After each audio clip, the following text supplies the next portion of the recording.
안녕하세요. 11월 넷째 주 선지학교 물고기 뱃속에서 살아났어요 라는 제목으로 요나서 말씀 함께 살펴봅니다. 심한 보고서를 받아보면 동생을 달라고 기도하고 있어요. 동생이랑 사이좋게 지내게 해주세요 라는 기도 제목들이 올라옵니다. 네, 아이를 하나만 낳아 기르는 것보다는 둘셋 낳아 기르는 것이 장기적으로는 훨씬 낫죠. 하지만 아이를 둘 이상 낳으면 하나 있을 때와는 또 다른 힘든 점들이 있는 것 같아요. 특히 큰애가 작은애를 시기하고 질투할 때 참 난감합니다. 저도 큰애가 2살이 채 안 되었을 때 둘째를 낳았는데요.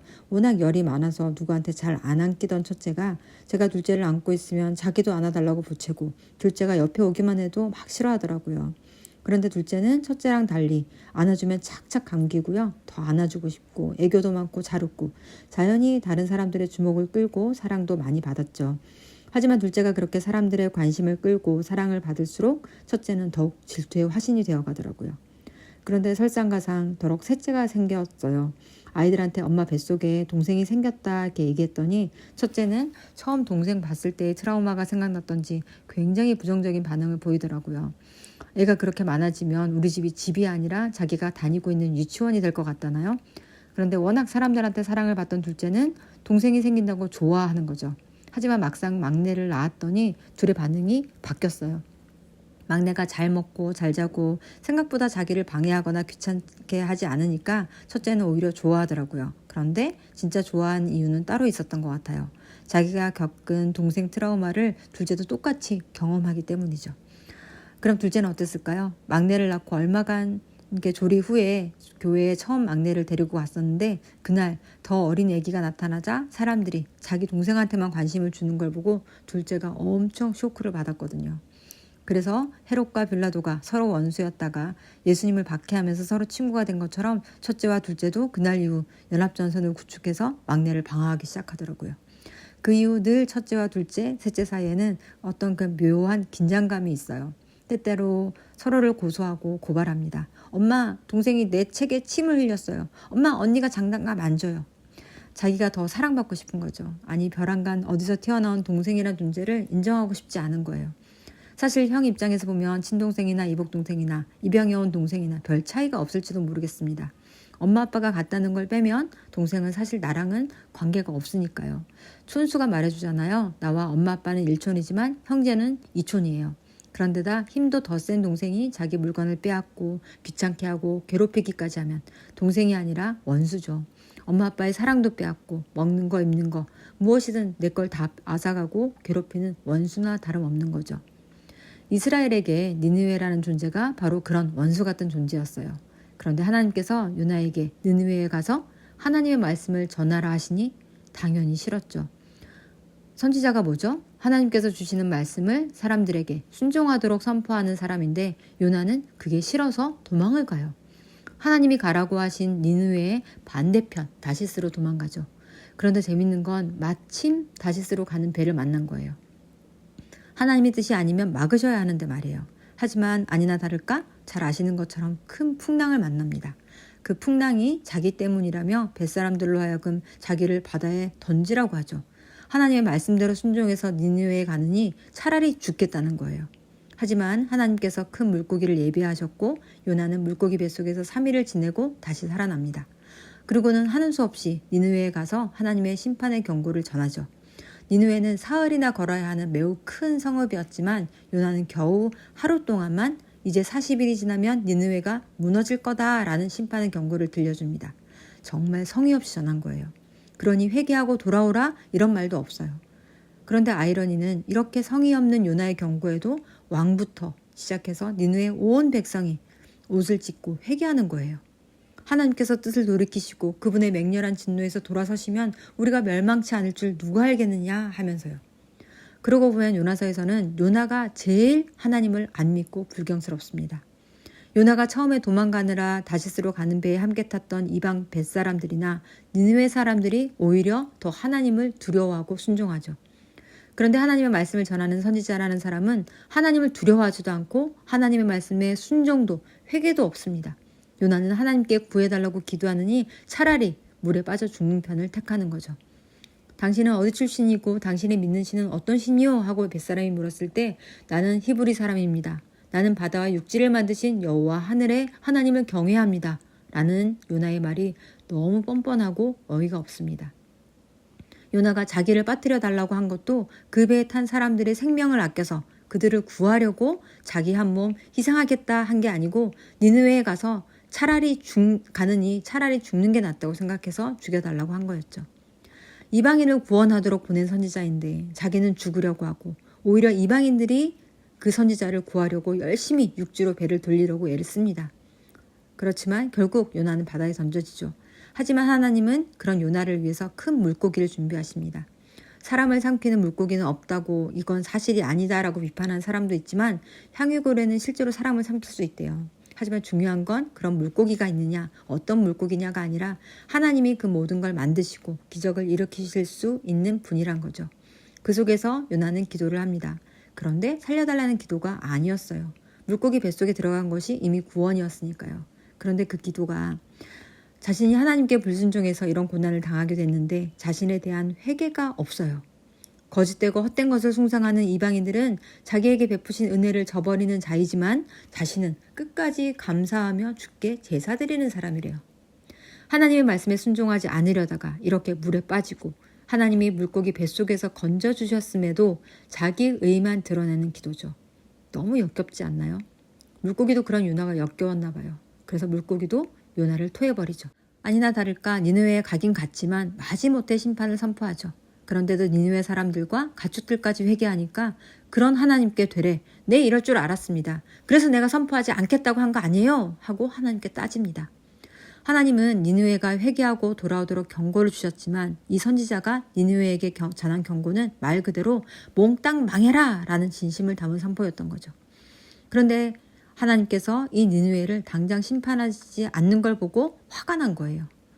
저희 애들도 가끔 그랬어요. 동생이 새로운 걸 배우거나 뭔가 자랑이라도 할라치면 누나들은 동생이 좀 겸손해야 된다고 매너를 좀 가르쳐야 된대요. 그런 동생을 엄마가 다 받아주니까 엄마가 동생 버릇을 버린다고 오히려 엄마를 나무라곤 하더라고요. 누가 딸이고 누가 엄마인지 헷갈리는 거죠. 지금 요나가 딱 그런 모습이잖아요. 하나님, 이 니느웨는 당장 심판하셔야 할 나쁜 나라입니다. 그렇게 용서해 주시면 안 됩니다. 그런데 그게 맘대로 안 되니까 아이들이 자기 뜻대로 안 되고 속상하면 간혹 왜 자기 머리를 벽 같은 데 쿵쿵 박고 막 이렇게 자해하잖아요. 차라리 난 이 꼴 저 꼴 안 볼랍니다. 그냥 데려가세요 하고 요나도 자해공갈단이 되어서 하나님을 협박하는 거죠. 뭔가 뒤바뀌었죠. 하나님의 말씀을 전해야 할 선지자가 하나님의 사역을 판단하고 하나님께 지시하고 있는 꼴이에요.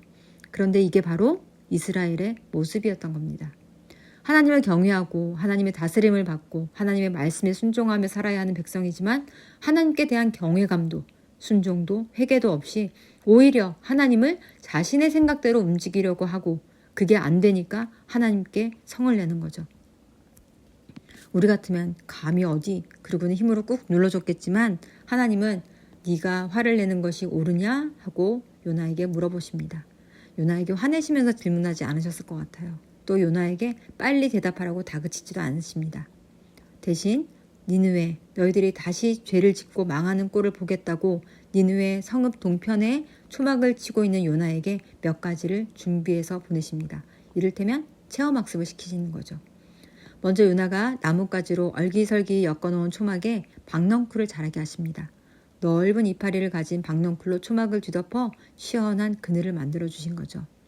제가 살았던 미국 캘리포니아도 알고 보면 사막이거든요. 거기도 해가 얼마나 강렬한지 한낮에 차를 타고 운전대를 잡으면 화상을 입을 것처럼 뜨거워요. 40도가 넘을 때 현관문을 열면 빨래 건조기 문을 여는 것 같아요. 하지만 습기가 없어서 그늘만 가면 시원했거든요. 그런 곳에 그늘이 생겼으니 얼마나 좋았겠어요. 아마 하나님이 드디어 내 편이 되어주시나 보다 하고 했을지도 모르겠습니다. 요나는 이 박넝쿨 때문에 크게 기뻐했다고 했어요.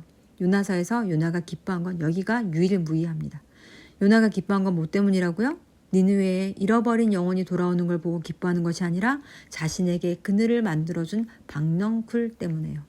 그런데 기쁨도 잠시 이튿날 새벽에 하나님께서는 이번엔 벌레를 준비하셔서 벌레가 그늘을 만들어주던 박넝쿨을 갉아먹어서 다 시들게 하신 거죠. 게다가 해가 떠오를 때 하나님께서는 뜨거운 동풍까지 불게 하십니다.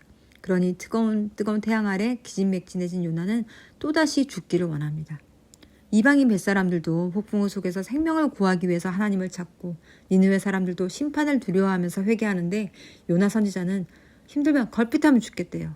이쯤 되면 하나님의 말씀을 들어야 할 사람은 이방인들이 아니라 요나 선지자구나 라는 것을 깨닫게 됩니다. 하나님이 이렇게 해도 깨닫지 못하는 요나에게 다시 한번 묻습니다. 네가 박넝쿨 때문에 화내는 것이 옳으냐? 그런데 자기 의로 똘똘 뭉친 요나는 곧 죽어도 자기가 옳대요. 아무리 옳아도 이렇게 자비와 긍휼을 잃어버린 신학은 인간들의 고통과 필요에 관심을 보이지 않고 사람을 살리는 것이 아니라 오히려 죽입니다. 니느웨는 죽어야 마땅하다. 살기 등등한 요나. 이건 신학도 아닌 신악입니다. 그런데 하나님은 이렇게 체험학습을 시켜도 알아듣지 못하는 요나를 포기하지 않으십니다. 요나가 스스로 깨닫기를 원하시죠. 그래서 또다시 말씀하십니다. 너는 내가 수고하여 재배하지도 않았지만 하룻밤에 났다가 하룻밤에 말라버린 이 박넝쿨은 그렇게 아끼면서 하나님인 내가 창조하고 보살피는 수많은 생명들을 내가 아끼는 것이 마땅하지 아니하냐? 이제 요나는 알아들었을까요? 우리가 요나라면 알아들었을까요? 요나서는 그 답을 기록하지 않습니다. 그런데 아마 이스라엘은 못 알아들었던 것 같아요. 니느웨, 그러니까 아수르도 잠깐 회개하는 것 같았지만 이렇게 사랑으로 참고 기다리시는 하나님께로 돌아오지 않고 멸망하고 말죠. 이렇게 열방들을 통해 이스라엘에게도 경고를 하시지만 이스라엘도 별반 다르지 않았습니다. 그 경고를 무시하고 결국 바벨론의 포로로 끌려가고 그러고도 정신 못 차리고 여전히 요나처럼 뻣뻣하게 굴죠. 그러니까 나중에 예수님이 오셨을 때도 집안에서 잃어버린 탕자에게 돌아온 탕자 이야기를 들려주시죠. 그런데 아이를 둘셋 낳아본 엄마 아빠들은 이해를 하실 텐데요. 자기만 사랑하고 끊임없이 나 좀 봐달라고 하는 큰애의 말대로 하면 둘째는 방치되어야 합니다. 그게 마땅하냐? 하나님께서 우리에게 물어보시는 거예요. 우리는 모두 이기적인 존재입니다. 그럴 수밖에 없는 것이 안 그러면 생존을 할 수가 없어요. 우리가 살아가는데 필요한 자원은 늘 모자라고 빠듯하게 살아가잖아요. 우리한테는 나 아닌 다른 사람을 사랑하고 돌볼 여유가 없습니다. 기껏해야 하룻밤이라도 시원한 그늘을 만들어주고 나에게 유익이 되는 박넝쿨을 사랑할지언정 내 형제, 내 이웃은 정말 사랑하기 힘들죠. 내 동생, 내 언니, 내 형 이런 관계는 부담이 되었으면 되었지 이 자체가 그들을 사랑할 근거가 되지 못합니다. 하지만 내가 사랑하는 하나님이 나처럼 아끼고 사랑하는 자들, 내가 사랑하는 하나님이 아파하는 자녀들이기 때문에 하나님 때문에 그제서야 나도 겨우 조금 그들을 돌보고 사랑할 수 있습니다. 최근에 경외심이라는 책을 읽었는데요. 재밌는 건 자신의 이해 너머에 있는 거대한 존재 앞에서 느끼는 놀라움, 감탄 이런 감정을 경외심이라고 얘기할 수 있는데 이런 경외심을 느낀 사람은 스스로를 작게 여긴대요. 그래서 신 또는 다른 사람들, 공동체와 연결되는 경향이 있다고 합니다. 그래서 경외심을 자주 경험하게 될수록 덜 이기적이 되고 자신의 시간과 물질을 나누면서 더 세상과 연결되고 더 행복해진다는 거예요. 놀랍지 않나요? 여호와 경외가 왜 지혜의 근본인지 하나님 사랑이 이웃 사랑이라는 걸 과학적으로 증명해 주고 있는 거죠. 그래서 예수님의 사랑을 받은 제자 요한은 하나님을 더 많이 공부해라, 옳은 사람이 되라 하기보다는 사랑하는 자들아 우리가 서로 사랑하자라고 말합니다. 왜요? 사랑하는 자들아 하나님이 이같이 우리를 사랑하셨은즉 우리도 서로 사랑하는 것이 마땅하도다. 그러므로 오늘 요나에게 하신 질문, 대답 없이 질문으로 끝나는 이 요나서는 요나뿐만 아니라 자칭 타칭 하나님의 자녀라고 하는 우리 자신에게 던지시는 하나님의 질문입니다. 우리는 무엇을 사랑하고 있습니까? 나에게 시원한 그늘을 제공하는 박넝쿨처럼 나를 기쁘게 하고 나에게 유익이 되는 것만 사랑하는 요나가 아니면 좋겠습니다. 옳음을 외치는 선지자가 되기보다 하나님을 경외함으로 사랑을 행하는 예수님의 제자들이 되길 바라며 함께 기도하시겠습니다. 인자와 긍휼이 크신 하나님, 하나님의 은혜로 구원받은 우리, 구원받은 자의 특권을 내세우기에 앞서 참으로 놀라운 구원을 베푸신 하나님을 경외하며 그 말씀에 순종하는 하나님의 사람이 되게 해주세요. 이웃을 긍휼히 여기고 사랑을 베푸는 예수님의 제자가 되게 도와주세요. 우리 구주 예수 그리스도의 이름으로 기도드립니다. 아멘.